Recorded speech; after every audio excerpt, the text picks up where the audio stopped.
no notes or documents to be brought by the candidates during the debate. And so this was a standing rule that was not communicated to me. And about 4 or 5 days before this debate today, Congressman Toby called me up to ask whether the VP could bring notes. And in my earnest desire to make sure that all the candidates would be present, and not thinking that there was such a rule, I did say, I think so, of course. After which I had asked whether there was any rule on that, and I was not told that there was a rule, but now Chairman Andy Bautista has said that this was a rule from the get-go. Because of this, all the other candidates, particularly Secretary Mar, has expressed his very strong protest against the violation of this rule. The VP, of course, has said that he is already prepared based on my statement that it would be allowed. That was the reason for the impasse. Now, the VP has stepped forward with his notes, and I'm just going to have to turn over the mic to Governor John Victor Mulya. He will be the one to explain the VP side. May I have a mic here, please?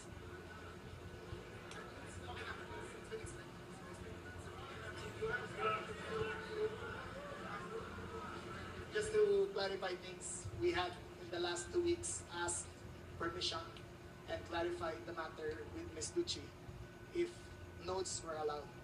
And she did confirm that notes were allowed.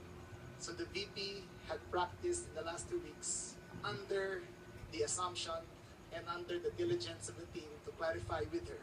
And she did say it was allowed. And 15 minutes before the start of the debate, we had been informed that it is not allowed. So that leaves us in a pickle here on what to do. As much as everybody wants the debate to pursue, we feel that it is prejudicial against the Vice President for having been informed of what he can do, and at the last minute said that he cannot do the same. So I hope you understand, it's not meant against anyone in particular, but it is only meant in the interest of fairness that we accept that. Thank you.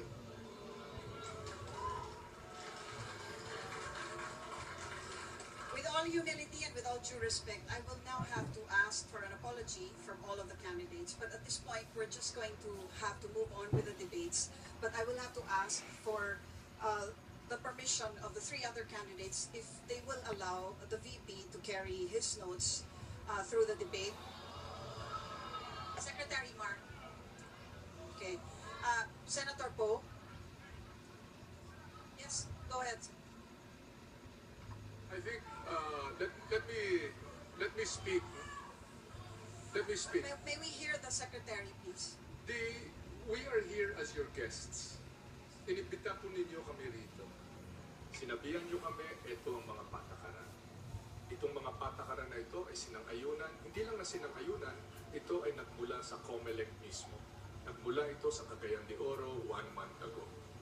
3-4 na meeting ang naganap sa pagitan ng lahat ng mga representatives ng mga kandidato. At no time, in fact, not only at no time was it said na magbabago ang rules, inulit doon na no notes ang pag-uusap. I think that the COMELEC will confirm that.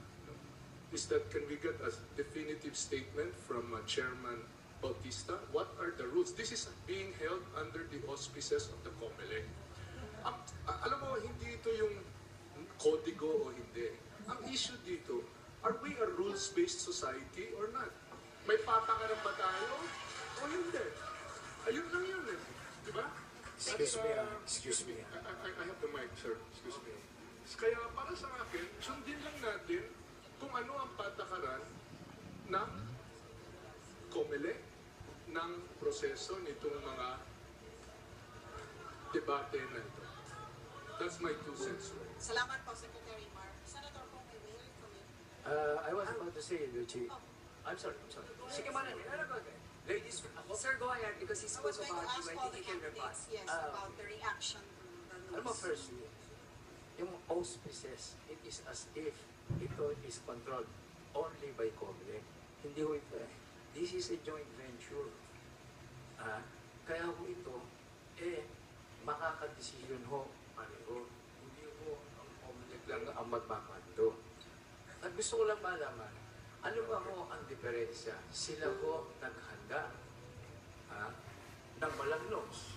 Ako, dahil sabi, naniniwala naman kami na Biyernes pa ho ako nandito. May dala ho ako mga dokumento na gusto kong ipakita. Magiging mas maganda ang pagpapaliwanag ko kung meron akong dokumento. Ano ba ho ang diferensya?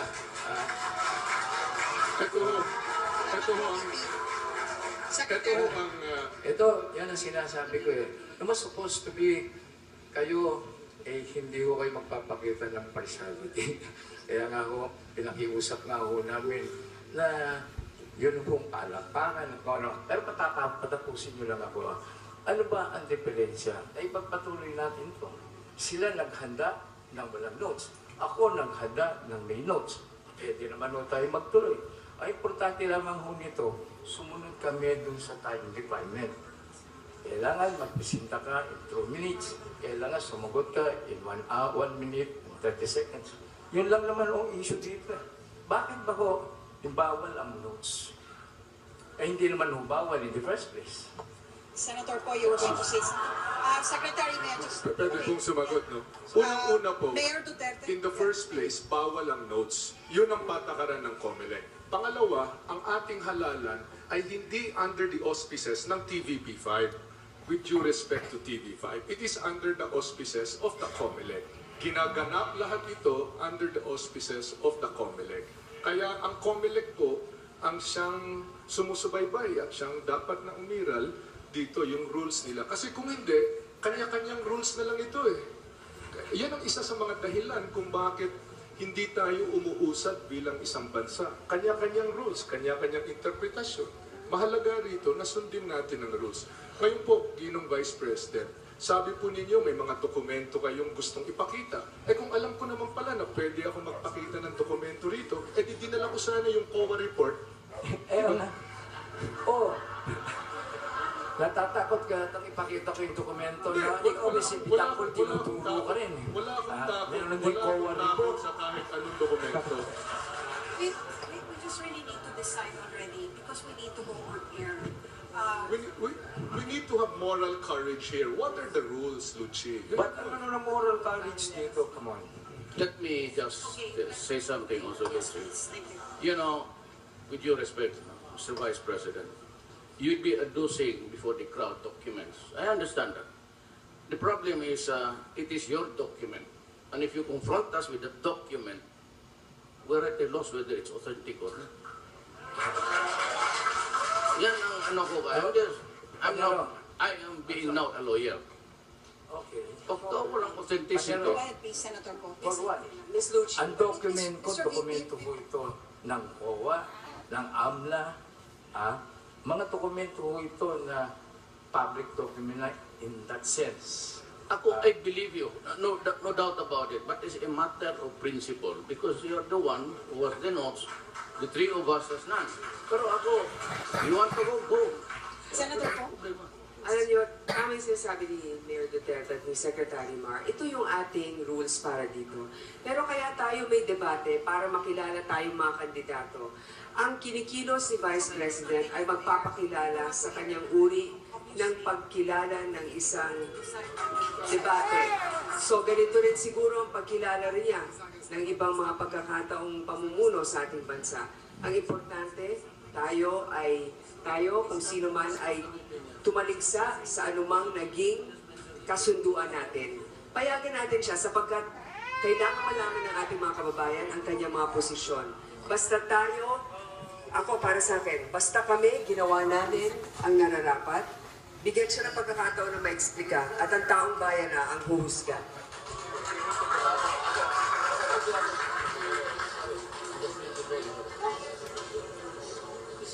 Mr. Chairman, I think it's incumbent upon you to state your position.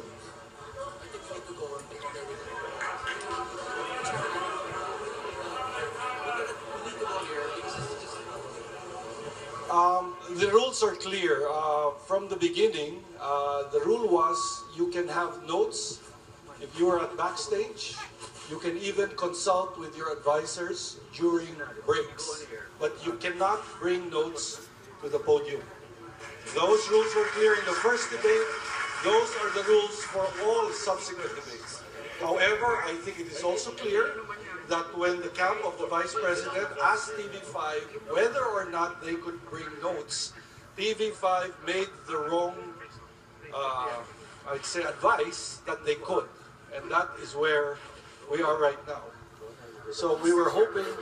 Mr. Chairman, I'm just because TV5 also transacted with us, met with us a few times, and never at any point did they say that notes were allowed. So I don't understand why the Vice President may have had a different information compared to all of us. No, excuse me, What Madam. happened, Senator Excuse Paul, me, was that- Madam Senator, excuse me lang Hindi ho totoo yun. Hindi lang naman ikaw, Madam Senator, nagtanong. Kami nagtanong kausap Katulayan kaya. Hindi kaya nga po, Mr. Vice President, Ako lang, bakit po sa saglit lang. inyo? Babae ka, pero patapusin mo lang ako Huminga ako ng tawad sa amin si Luigi sorry, kasalanan ko lahat. Oh, di ba ibig sabihin nun? Sinabihan kami na pwede. Huwag mo sasabihin lang hindi kami pag-usap kay Luigi. Tama po yung alam siya nyo. nag-dispensa sa amin. Sabi ko nga, ang maliwanag po is that in preparation for the second debate, we had 2 meetings. And again, it was clear to COMELEC as well as to the KBP that the rule of no notes was supposed to be observed for this second debate and also for subsequent debates. However, it is also true that the camp of the Vice President made a call to TV5, specifically to Ms. Lucy Cruz, and she gave the wrong information. That's basically where we are. Nobody's fault. So, Sir- two sides now. Mr. Mayor, just to clarify, all this was based on a series of emails that each candidate is sent at the end of every meeting. And we had asked for it to be transmitted twice. And we had asked after each transmission, after the second transmission of the emails, with the rules, everything. And we asked Channel 5 if it were allowed. And Ms. Lucci's exact words were, of course it is allowed. And that's where the thing is. As I said,